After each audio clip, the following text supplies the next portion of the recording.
What is going on, all you groovy cats out there in the YouTube-verse? I'm John Stanek from Johnny Radio, trying to talk like a cool cat, but it is not working out, so I'm going to stop right there. But I'm talking that way because we're talking today about a classic Viva La Vinyl album, if there ever was one, Axis, Bold as Love by Jimi Hendrix and the Jimi Hendrix Experience. Such a classic and so cool. From 1967, this is actually the second album that he released that year. Think of it. In the late 60s, you had groups like the Beatles, the Stones, the Kinks, the Who, knocking out 2 albums a year. Just insane. And to think that this came off the heels of his debut smash, Are You Experienced, which had 17 awesome tracks on it. It's like, how can he follow it up with 13 more awesome tracks? It's just unreal.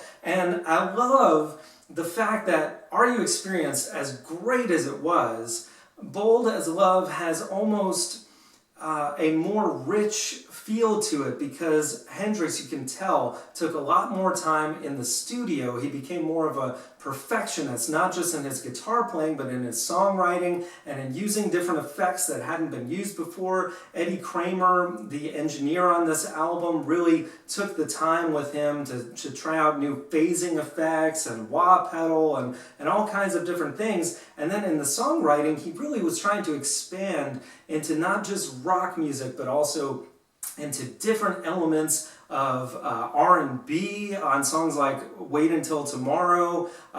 Then you got some jazzy elements, like the first track on here. I don't really count EXP as a song. It's more of an intro with crazy effects and him like having an interview and then taking off in a spaceship. It's a very strange intro to an album, but it goes into Up From the Skies, which has this really cool, like jazzy, laid-back vibe, and he's saying, I just want to get next to you. And he's got that wah pedal, not in the forefront, but just kind of mixed in. Just really pretty song to open with, and you know you're in for something different on here, because it's not open up with, you know, Purple Haze and these manic depression rockers.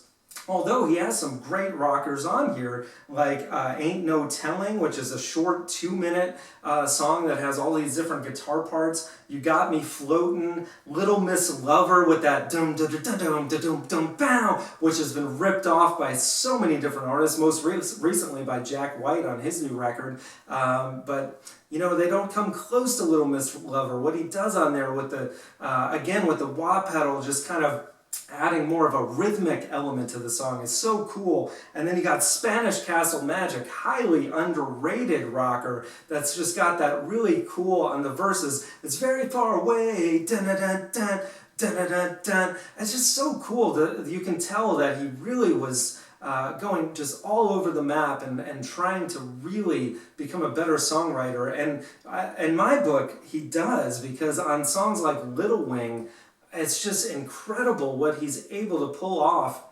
both in storytelling. Of course, that song, he was inspired by the Monterey Pop Festival, so he kind of put his experience into the form of a girl that he describes. And it's just so cool, the imagery. You know, she's walking through the clouds with a circus mime that's running around.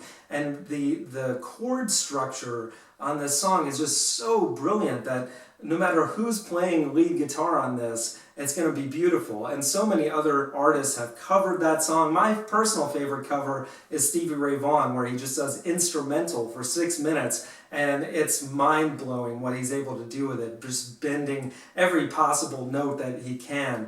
But there's so much soul to that song, and so much soul throughout this record. I mean, even on songs like If 6 Was 9, which they, Hendrix and Kramer and Mitchell said that it could have been better, but they had to rush it because they lost the original tape, and then they had to mix it very quickly, and they said the original version was better. I can only imagine, because it's such an amazing psychedelic track that's been used in several films like Easy Rider and Point Break to really cool effect.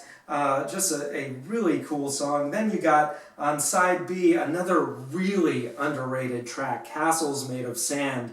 talk about songwriting. I mean, he's telling these different stories about people who are literally building castles that they think are reinforced in their lives, but they're really just castles made of sand being washed away by the sea eventually. And again, really cool guitar effects being used on this, some backwards guitar entering into the intro and every verse on the song. Just one of my favorites on here. One of my least favorites on the record is She's So Fine, which was written and sang by bass player Noel Redding.